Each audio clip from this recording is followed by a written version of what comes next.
நிறைய பேருக்கு ஷேர் மார்க்கெட்ல இறங்கணும் அப்படின்ற ஆசை இருந்தாலும் கூட அதை புரிஞ்சுக்கிறதுக்கு கஷ்டமா இருக்கே அப்படின்னு நினைச்சே ஒதுங்கிடுறாங்க. இது தவறான எண்ணம். உண்மையிலேயே பள்ளி மாணவன் ஒருத்தனால கூட பங்குச்சந்தைய பத்தி எந்த குழப்பமுமே இல்லாம ரொம்ப ஈஸியா புரிஞ்சுக்க முடியும். நம்முடைய ஊர்கள்ல இருக்கக்கூடிய காய்கறி மார்க்கெட் மாதிரி தான் இந்த பங்குச்சந்தையும் கூட. காய்கறி மார்க்கெட்ல காய்கறிகளை விற்பனை செய்வாங்க, பங்குச்சந்தையில கம்பெனிகளின் பங்குகளை விற்பனை செய்யறாங்க.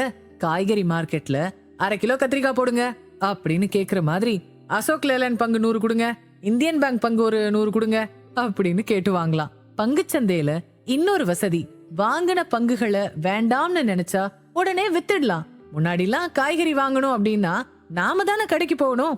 ஆனா இப்போ பெரிய பெரிய நகரங்கள்ல சொல்ல வரேன், ஒரு போன் பண்ணாலே நாம கேட்கக்கூடிய காய்கறிகளை நம்ம வீட்டுக்கே வந்து கொடுத்துடுறாங்க. அது மாதிரிதான் முன்னாடி எல்லாம் பங்குச்சந்தைக்கு நேரடியா போய் தான் பங்குகளை வாங்கணும் இல்லனா விக்கணும். ஆனா இப்போ நாம எங்கேயும் அலைய வேண்டியதில்ல. வீட்ல இருந்த மாதிரியே பங்கு சந்தை புரோக்கருக்கு கால் பண்ணா போதும், நமக்கு தேவையான பங்கை அவரே வாங்கி தந்துருவாரு இல்லனா வித்து கொடுத்துருவாரு. பங்கு சந்தைய பத்தி இன்னும் நீங்க தெரிஞ்சுக்கிறதுக்கு முன்னாடி ஷேர் இல்லனா பங்கு அப்படின்னா என்ன அப்படிங்கறதான் முதல்ல தெளிவா தெரிஞ்சுக்கணும். நீங்க ஜுவல்லரி கடை நடத்தக்கூடிய ஒரு பிசினஸ் மேன் அப்படின்னு வச்சுக்குவோமே. உங்களுக்கு ஒரு 4-5 ஊர்ல நகை கடை இருக்கு. கடந்த பல வருடங்களா அதெல்லாமே லாபகரமாவே நடந்துட்டு இருக்கு. தரம், வாடிக்கையாளர் சேவை, குறைந்த விலை, இதனால உங்களுடைய தொழிலுக்கு இன்னும் நல்ல வாய்ப்பு இருக்கு அப்படின்னு தெரியுது. இந்த நிலையில பிசினஸ டெவலப் பண்ணா இன்னும் பெரிய லெவலுக்கு போயிடலாம் அப்படின்னு நீங்க நினைக்கிறீங்க. ஆனா தொழிலை விரிவுபடுத்த நிறைய பணம் தேவைப்படுது. கையில அவ்வளவு பணம் இல்ல, கடன் வாங்கி இறங்கவும் உங்களுக்கு விருப்பம் இல்ல. இது மாதிரியான ஒரு சூழ்நிலையில என்ன செய்யலாம்?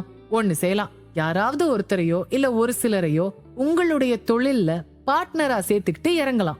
ஆனா ஒருத்தரையோ அல்லது ஒரு சிலரையோ பார்ட்னரா வச்சுக்கிறத விட பல பேர்களை பார்ட்னர்களா சேர்த்துக்கிறது தான் இங்க புத்திசாலித்தனம். எப்படின்னு கேக்குறீங்களா? யாராவது ஒருத்தர் கிட்ட அதிக பங்குகள் இருந்தா பின்னாட்கள்ல அவங்க உங்களுக்கு சிக்கல்களை ஏற்படுத்தலாம். ஒருவேளை நீங்க அந்த தொழிலை விட்டே வெளியேற வேண்டிய நிலை கூட வரலாம். அதுவே ஆளுக்கு கொஞ்சமா நிறைய பேருக்கு பங்குகளை வச்சிருந்தா அவங்களால உங்களுடைய தொழிலுக்கு பெரிய அளவுல எந்த சிக்கலும் வராது. இது போல இதுல இன்னும் பல சௌகரியமான விஷயங்கள்லாம் இருக்கு. அதுக்காக அசௌகரியங்களே இல்லாம போயிடுமா என்ன? அத அப்புறமா பேசிக்கலாமே. சரி, நீங்க உங்களுடைய தொழிலை விரிவுபடுத்துறதுக்கு பங்கு முதல் திரட்டுறதுன்னு முடிவு பண்ணிட்டீங்க.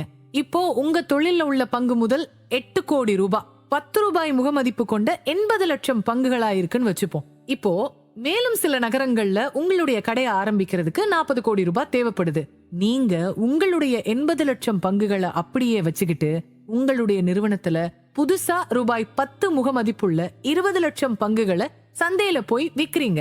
நீங்க இவ்ளோ நாள் தொழில்ல வெற்றிகரமா இருந்ததால 10 ரூபாய் பங்க 200 ரூபாய்க்கு விக்கிறீங்க. அதாவது ஒரு பங்குக்கு 190 ரூபாய பிரீமியமா வச்சு நீங்க விக்கிறீங்க. இது என்ன கதை? 10 ரூபாய் பங்க யாரு 200 ரூபாய் கொடுத்து வாங்குவாங்க அப்படின்னு நீங்க நினைக்கலாம்.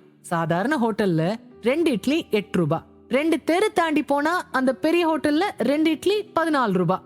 அதே இட்லி தானே, எதுக்கு 6 ரூபாய் அதிகம் கொடுக்கணும்னு நாம கேக்குறது இல்லையே.